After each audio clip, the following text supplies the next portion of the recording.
TV lu. Ntar besok.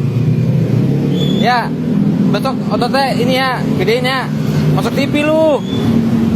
Rame lu.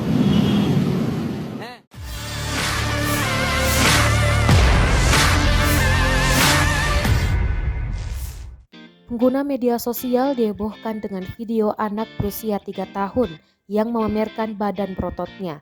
Tak hanya itu, bocah laki-laki tersebut bahkan bertubuh kekar dan dada bidang bak pria dewasa. Rekamannya diunggah akun TikTok @nadrilfadil beberapa waktu lalu.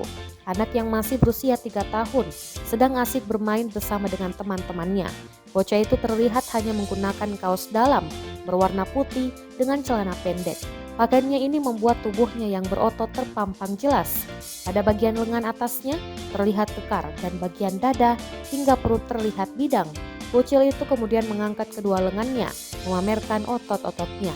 Rekamannya pun menuai berbagai komentar dari warganet.